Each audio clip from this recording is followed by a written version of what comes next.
آج ہم نکولائے گوگول کی ایک بہت ہی دلچسپ کہانی پر بات کرنے والے ہیں۔ جی، ایوان ایوانووچ اور ایوان نیکیفورووچ کی لڑائی کی داستان واقعی کمال کی کہانی ہے۔ بالکل، اور یہ کہانی گوگول کے خاص انداز کی بہترین مثال ہے نا؟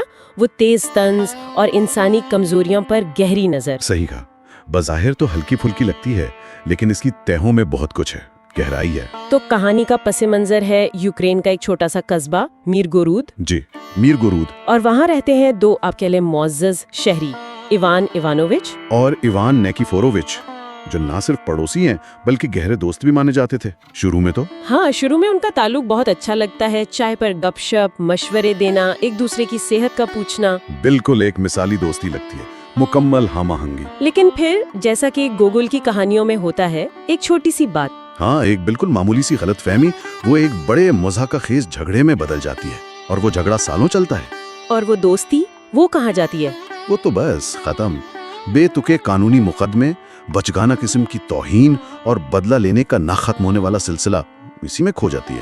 اور یہی تو گوگل کا کمال ہے، اس احمقانہ جھگڑے کے ذریعے وہ دکھاتے ہیں کہ کیسے غرور، انا، ضد، یہ چیزیں کیسے اچھے بھلے تعلقات کو تباہ کر سکتی ہیں۔ بالکل، ہنسی مذاق کے پیچھے ایک تلخ سچائی چھپی ہے، انسانی فطرت کی، کہ کیسے معمولی باتیں زندگی بھر کی کڑواہٹ بن جاتی ہیں۔ اچھا، آگے بڑھنے سے پہلے ایک چھوٹی سی وضاحت ضروری ہے۔ جی ضرور۔ یہ جو گفتگو ہے یہ صرف تعلیمی اور تفریحی مقاصد کے لیے ہے۔ ہم گوگل کی کہانی کا لفظ بہ لفظ ترجمہ نہیں کر رہے، بلکہ اس کی ایک آسان وضاحت پیش کرنے کی کوشش ہے۔ اور یہ بھی کہ وائس اوور کے لیے AI ٹولز استعمال کیے گئے ہیں، تو ہو سکتا ہے تلفظ میں کہیں کوئی معمولی سی غلطی ہو۔ جی، تو آئیے اب ان کرداروں کو تھوڑا قریب سے دیکھتے ہیں۔ پہلے ایوان ایوانووچ۔ ایوان ایوانووچ، جی، گوگل نے ان کی بڑی تفصیل بتائی ہے، خاص طور پر ان کی وہ عمدہ بکیشا، وہ لمبا کوٹ۔ ہاں، اس کا ذکر بہت ہے، شاندار اون، رنگ بھی بتایا ہے۔ تو اس کوٹ پر اتنا زور کیوں دیا گیا ہے؟ کیا خاص بات ہے اس میں؟ دیکھیے، یہ گوگل کا انداز ہے کردار نگاری کا، یہ صرف کپڑا نہیں ہے، یہ بکیشا، یہ ایوان ایوانووچ کی شخصیت کا حصہ ہے۔ اچھا، کیسے؟ یہ ان کی خود پسندی، ان کے وقار، جو وہ دنیا کو دکھانا چاہتے ہیں، اس کی علامت ہے۔ اسی طرح ان کا گھر، وہ بلود کے ستونوں والی گیلری، باغ۔ جی، باغ کی بھی بڑی تفصیل ہے، سیب، ناشپاتی کے درخت، سبزیاں۔ بالکل، یہ سب مل کر ایک تصویر بناتے ہیں، ایک بظاہر منظم، خوشحال زندگی کی۔ لیکن سوال یہ ہے کہ کیا یہ زندگی واقعی اتنی ہی بامانی ہے؟ اور ان کا خربوزوں کا شوق، وہ بھی عجیب تھا، کھانے کے بعد 2 خربوزے منگوانا، خود کاٹنا، اور بیج سنبھال کر رکھنا، کاغذ میں لپیٹ کر، تاریخ لکھ کر، یہاں تک کہ مہمان کا نام بھی لکھنا اگر کوئی ہو تو۔ ہاں، یہ صرف ایک عادت ہے یا اس میں بھی کوئی گہری بات ہے؟ میرا خیال ہے یہ ایک طرح سے جیسے بے معنی زندگی میں معنی ڈھونڈنے کی کوشش۔ اچھا، جب زندگی میں کوئی بڑا مقصد نہ ہو تو چھوٹی چھوٹی چیزوں کو غیر معمولی اہمیت دے دی جاتی ہے۔ یہ روزمرہ کے کام، یہ تفصیل پسندی، شاید اس اندرونی خالی پن کو بھرنے کا طریقہ ہے جو اس پرسکون مگر ٹھہری ہوئی زندگی میں ہے۔ ان کا مذہبی ہونا، چرچ جانا، بھکاریوں سے بات کرنے کا انداز، وہ بھی تھوڑا عجیب تھا۔ بالکل، وہ ان کی شخصیت کے تضادات ہیں، ظاہری طور پر مہذب، نیک، لیکن عمل میں ایک کھوکھلاپن ہے۔ بھکاریوں سے ہمدردی جتانا، ان کی حالت پوچھنا، اور آخر میں کچھ دیے بغیر بھیج دینا۔ دوسری طرف ہے ایوان نیکیفورووچ، وہ بھی اچھے آدمی کہلاتے ہیں، ایوان ایوانووچ کے قریبی دوست، لیکن شخصیت بالکل الگ۔ جی، بہت مختلف۔ گوگل کہتے ہیں کہ وہ زیادہ تر خاموش رہتے ہیں، مگر جب بولتے ہیں تو اس طرح سے زیادہ تیز۔ یہ تضاد کیا ظاہر کرتا ہے؟ خاموشی اور پھر اتنی تیزی؟ یہی کہ ظاہری سکوت کے پیچھے بھی بہت کچھ ہو سکتا ہے، جذبات، خیالات۔ نیکیفورووچ کی خاموشی شاید بے حسی نہیں بلکہ ایک مختلف قسم کی آنا ہے۔ ان کا حلیہ بھی؟ ہاں، حلیہ بھی مختلف ہے، چھوٹا قد، چوڑائی زیادہ، سر شلجم جیسا۔ جی، یہ تفصیلات بھی ان کی شخصیت کی طرف اشارہ کرتی ہیں، زمینی، ضدی قسم کی۔ ان کا سارا دن برآمدے پر لیٹے رہنا، کہیں نہ جانا۔ یہ سستی ہے یا کچھ اور؟ یہ جسمانی اور ذہنی دونوں طرح کے جمود کی علامت ہے، ایک ٹھہراؤ۔ اور ان کا وہ نہانے کا شوق، پانی میں گردن تک ڈوب کر چائے پینا، یا وہ ان کی چوڑی پتلون؟ ہاں، वो पतलून जिसके बारे में कहा गया कि पूरा सहन समा जाए। ये सब सिर्फ मजाक के लिए है? मजाक तो है, जाहिर है गूगल का खासा है, लेकिन ये तफसीलात किरदारों को सिर्फ कार्टून नहीं बनाती बल्कि उनकी अजीब व गरीब इनफरादियत दिखाती हैं। ये मुबालगा अमेज़ तफसीलात कारी को हंसाती भी हैं और सोचने पर मजबूर भी करती हैं कि इन किरदारों की दुनिया कितनी महदूद है, अपनी जात के गिर्द घूमती है। उनका निस्वार पेश करने का अंदाज भी अलग था और पिसुओं से नफरत दोनों को थी। जी, ये छोटी छोटी बातें भी उनकी महदूद दिलचस्पियों को जाहिर करती हैं। इतने फर्क के बावजूद उनकी शुरू की दोस्ती को मिसाली कहा गया। ख्याल रखना, चर्च साथ जाना। हाँ, शुरू में तो ऐसा ही था। तो फिर ये दोस्ती इतनी अचानक, इतनी बुरी तरह कैसे टूटी? झगड़े की वजह क्या बनी? और यही तो इस कहानी का सबसे दिलचस्प और अफसोसनाक पहलू है। झगड़े की बुनियाद एक बिल्कुल मामूली चीज, एक पुरानी बंदूक। एक बंदूक? जी। इवान इवानोविच अपने पड़ोसी निकीफोरोविच के सहन में देखता है कि कुछ सामान धूप में रखा है, पुराने कपड़े, तलवार और एक बंदूक। और उसे वो बंदूक चाहिए? हाँ। अचानक उसे शदीद ख्वाहिश होती है कि ये बंदूक उसे मिल जाए। ये ख्वाहिश ही कितनी बेमायनी और बचकाना है। तो वो फौरन निकीफोरोविच के पास जाता है। जी, फौरन। और निकीफोरोविच अपने खास अंदाज में, यानी बगैर कपड़ों के लेटा हुआ है। इवान इवानोविच बंदूक मांगता है। निकीफोरोविच साफ इनकार कर देता है, कहता है कीमती है, जरूरी है चोरों के लिए, हालांकि उसका ताला टूटा हुआ है।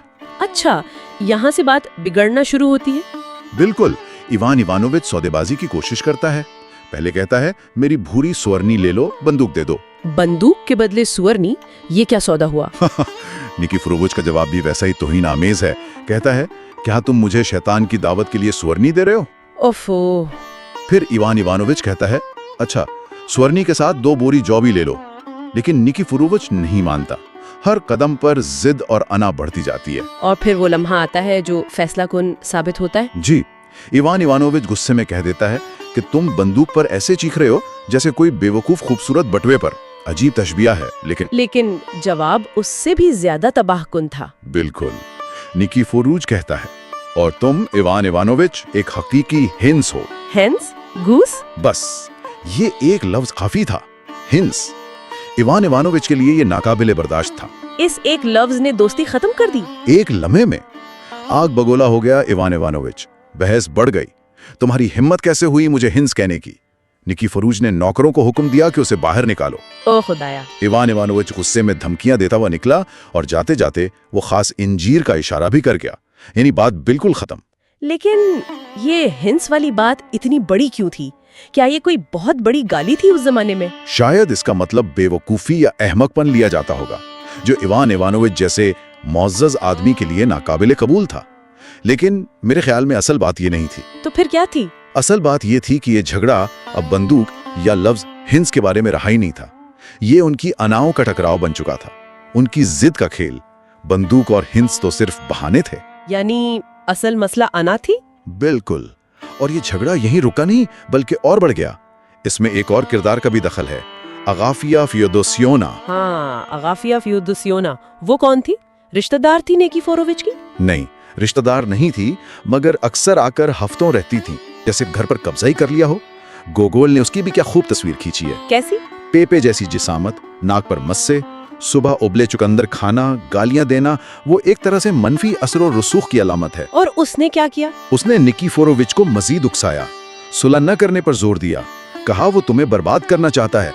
उसके कान भरे। और इसी के उकसाने पर निकीफोरोविच ने वो काम किया, हुंसो वाला बाड़ा? जी हाँ, बिल्कुल।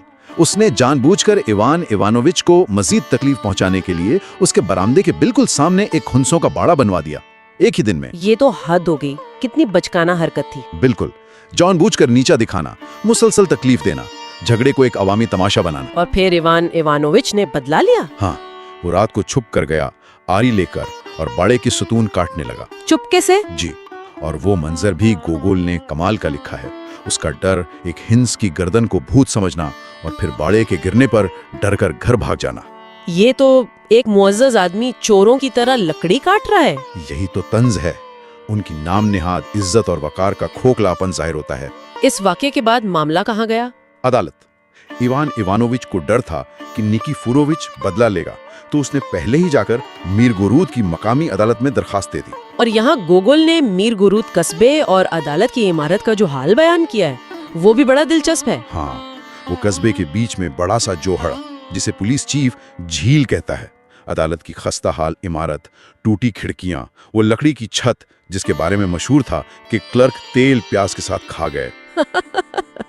ये सब क्या जाहिर करता है? अकारा और मुज़हका खेज हद तक बेतरतीब है। और उनकी दरखास्तें, वो तो और भी कमाल हैं। इवान इवानोविच ने निकीफोरोविच पर क्या क्या इल्जाम लगाए? बदकिरदार, काबिल नफरत, कानून शिकन, और ये कि 7 जुलाई को हुन्स कहकर उसकी इज्जत और रुतबे की तौहीन की। और दलील क्या दी कि हुन्स रजिस्टर में दर्ज नहीं हो सकता, जबकि वो एक शरीफ आदमी है। हाँ, ये ब्यूरोक्रेसी और कानूनी जुबान पर तंज है। किस तरह मामूली झगड़ों को संगीन जराइम बना दिया जाता है। जाती दुश्मनी को कानून का मुज़हका खिज लिबादा पहनाया जाता है। यहाँ तक कि घर जलाने की नियत का इल्जाम भी लगा दिया। बिल्कुल, सब बेबुनियाद, मुबालगा अमेज। जज ने सुलह की कोशिश की। जी, दमियान दमियानोविच ने कोशिश की, मगर तभी निकीफोरोविच खुद अदालत आ गया, जो कि एक गैर मामूली बात थी। और वो दरवाजे में फंस गया। हाँ, क्लर्कों ने धकेल कर अंदर किया, और फिर उसकी जवाबी दरखास्त वो भी वैसी ही थी। उसने क्या इल्जाम लगाए? इवान इवानोविच पर डाकू, चोर होने का इल्जाम, रात को कुल्हाड़ियों से पाड़ा काटने का, बंदूक चुराने की कोशिश का। और हंस वाली बात को मामूली करार देने की कोशिश की। जी, और फिर इवान इवानोविच के खानदान पर हमले किए, बहन के बारे में, वालिदैन के बारे में, यहाँ तक कि मजहब पर सवाल उठा दिया कि वो रोजे नहीं रखता, मुर्तद है। अफो, ये तो बहुत नीचे गिर गए। ये दरखास्तें उनकी नफरत का आईना है, एक दूसरे को मुकम्मल तबाह करने की ख्वाहिश। कानून अब इंसाफ का नहीं, जाती इंतकाम का हथियार बन गया है। और ये सिर्फ उन दो का मसला नहीं रहा। नहीं, ये इस पूरे समाजी और कानूनी निजाम की नाकामी भी दिखाता है, जो ऐसे झगड़ों को सुलझाने के बजाय मजीद हवा देता है। और फिर वो वाकया पेश आया जो सबसे ज्यादा अजीब था। हाँ, वो भूरी सोरने वाला वाकया। जैसे ही जज दफ्तर से निकला, एक सुअरनी कमरे में घुस आई और मेज पर पड़ी इवान निकीफोरोविच की दरखास्त मुंह में दबाकर भाग गई। ये तो यकीन ही नहीं आता। ये गोगोल के मजाक का शायद उरूज है। एक जानवर पूरे कानूनी निजाम के अहम तरीन कागज को लेकर भाग जाता है और सारा अमला नाकाम रहता है। इससे ज्यादा मुज़हका खेज क्या हो सकता है? बिल्कुल, ये उस पूरे निजाम पर, इन किरदारों की संजीदगी पर, इनके झगड़े की अहमियत पर सबसे बड़ा तंजियत अवसर है। और अदालत का ये कहना कि ये मामला पुलिस का है, हाँ, वो भी ब्यूरोक्रेसी की एक मिसाल है, जिम्मेदारी से भागना। खैर, मामला पुलिस चीफ प्योतर फ्योदोरोविच तक पहुंचा। उसका किरदार भी दिलचस्प है, लंगड़ा कर चलना, वर्दी के बटन। और उसकी दलील के सुअरनी भी मुजरम हो सकती है, क्योंकि कानून में मुजरम लिखा है, जिनसी या रुतबा नहीं। कमाल की मंतक है। वो भी उसी निजाम का हिस्सा है, कानून की लफ्जी तशरी मगर रूह से नावाकिफ। एक तरफ कानून की बात, दूसरी तरफ सुअरनी के सॉसेज रिश्वत में मांगना, यानी उसूलों की खुली पामाली। बिल्कुल, माशरे का खोखलापन। चीफ ने सुलह की कोशिश की, मगर वो भी नाकाम। जी, इवान इवानोविच ने साफ कह दिया, इस गवार से कभी नहीं। नफरत बहुत गहरी हो चुकी थी। अब ये सिर्फ अना नहीं रही थी। नहीं, अब ये मुकम्मल नफरत और दुश्मनी थी, नाकाबिले मुसालेहत। और ये मुकदमा सालों चलता रहा। जी, सालों तक, 1 साल, दूसरा, तीसरा, कुछ फैसला न हुआ। फिर कई साल बाद पुलिस चीफ ने एक दावत दी, वहाँ सुलह की एक और कोशिश हुई। हाँ, सालों बाद एक बड़ी दावत थी, बहुत से मेहमान। वहाँ किसी ने कहा कि दोनों इवानों में सुलह करवा दी जाए। और इस बार निकीफोरोविच को लाने के लिए एंटोन प्रोकोफियोविच गोलोपुस को भेजा गया। जी, एंटोन गोलोपुस, एक और दिलचस्प किरदार, हर बात पर शुक्रिया कहने वाला, बेघर, अजीब कपड़े पहनने वाला। और वो पतलून जिसे कुत्ते जरूर काटते थे। हाँ, वही। वो भी मुआशरे के हाशिए पर मौजूद लोगों की एक तस्वीर है। वो झूठी कस्में खाकर निकीफोरोविच को दावत पर लाता है कि इवान इवानोविच वहां नहीं है। और निकीफोरोविच आ जाता है। बड़ी मुश्किल से मानता है, मगर आ जाता है। दावत में फिर क्या हुआ जब दोनों आमने सामने आए? सब हैरान रह गए। खाने के दौरान एक दूसरे को देखा, माहौल में शदीद तनाव, अजीब खामोशी छा गई। फिर लोगों ने जबरदस्ती सुलह कराने की कोशिश की। हाँ, खाने के बाद पुलिस चीफ और बाकी मेहमानों ने दोनों को पकड़ा और एक दूसरे की तरफ धकेला के हाथ मिलाओ। ऐसा लगा कि शायद इस बार सुलह हो जाएगी। एक लम्हे के लिए उम्मीद पैदा हुई। निकीफोरोविच तकरीबन तैयार था, वो कुछ कहने लगा अपनी सफाई में, लेकिन फिर वही हुआ। अपनी बात करते हुए बिल्कुल गैर इरादी तौर पर उसके मुंह से फिर वही लफ्ज निकल गया। नहीं, फिर से हंस। हाँ, हंस। और जैसा कि गोगोल ने लिखा, खास तौर पर खवातीन की मौजूदगी में, ओह, इवान इवानोविच के लिए नाकाबिले माफी था। वो तैश में आया और दावत से निकल गया, यानी सुलह की सारी उम्मीदें खत्म हमेशा के लिए। ये लम्हा दिखाता है कि जख्म कितने गहरे थे, अना कितनी मजबूत थी। एक गैर इरादी गलती भी बर्दाश्त नहीं हुई। इसके बाद क्या हुआ? मुकदमा खत्म हो गया? नहीं, खत्म कहाँ हुआ। इवान इवानोविच ने मुकदमा रियासती अदालत में दायर कर दिया। अपनी आबाई चांदी तक खर्च कर दी। सालों गुजर गए, अदालत रोज कहती कि फैसला कल होगा। 10 साल तक यही होता रहा। 10 साल। जी। कहानी का इख्तिताम बहुत उदास है जब रावी कई साल बाद मिरगुरोद वापस जाता है। हाँ, कस्बा बदल गया है, लोग बदल गए हैं, लेकिन वो दोनों ईवान वो अब भी वही हैं। वो बूढ़े हो चुके हैं, उनकी शक्लें बदल गई हैं। मगर उनका झगड़ा वैसा ही है। वो अब भी अपनी अपनी कानूनी जीत के मुंतजिर हैं। निकीफोरोज को यकीन है फैसला अगले हफ्ते आएगा। और इवान इवानोविच को उम्मीद है कल आएगा। एक लायानी उम्मीद जिसके सहारे वो जी रहे हैं। और इवान इवानोविच की बैकिशा वो वैसी ही है। हाँ, वो कोट वैसा ही है। ये क्या जाहिर करता है? शायद यही कि ज़ाहिरी चीज़ें तो रह जाती हैं, लेकिन अंदर की ज़िंदगी, खुशी, ताल्लुक, वो सब ख़त्म हो चुका है। रावी का वहाँ से उदास मौसम में जाना और ये सोचना इस दुनिया में जीना कितना उदासकन है हजरात, ये कहानी का निचोड़ है। बिल्कुल, ये कहानी सिर्फ मज़ाहिया नहीं है, ये हमारी ज़िंदगियों का आईना है। याद दिलाती है कि जिद और गुरूर का अंजाम अक्सर पछतावे के सिवा कुछ नहीं होता। ये इंसानी हमाकत की एक ऐसी तस्वीर है जो वक्त के साथ पुरानी नहीं होती। बिल्कुल, गोगुल का मज़ाह आज भी इतना ही ताज़ा, इतना ही काटदार लगता है। ये दिखाता है कि इंसानी फितरत की ये कमजोरियां, ये फजूल झगड़े, ये अना की जंगें, ये बार बार खुद को दोहराती हैं। और शायद यही गोगुल की अजमत है कि वो हमें हंसाते हंसाते इतनी गहरी सोच में डाल देते हैं। जी, हमें अपनी ही कमजोरियों पर गौर करने पर मजबूर कर देते हैं। अगर आपको ये गुफ्तगू पसंद आई तो कहानी नामा को लाइक, शेयर और सब्सक्राइब जरूर करें ताकि मजीद ऐसी क्लासिकी कहानियाँ और अदबी बातें आप तक पहुँचती रहें। हमारी अगली कहानी के लिए भी हमारे साथ रहिएगा। और आखिर में एक सवाल छोड़ जाते हैं सबके लिए। जी, क्या वाकई कोई झगड़ा, कोई रंजिश, कोई अना इतनी अहम हो सकती है कि इंसान अपनी जिंदगी भर की दोस्ती, अपना सुकून, अपनी कीमती उम्र सब कुछ उस पर कुर्बान कर दे?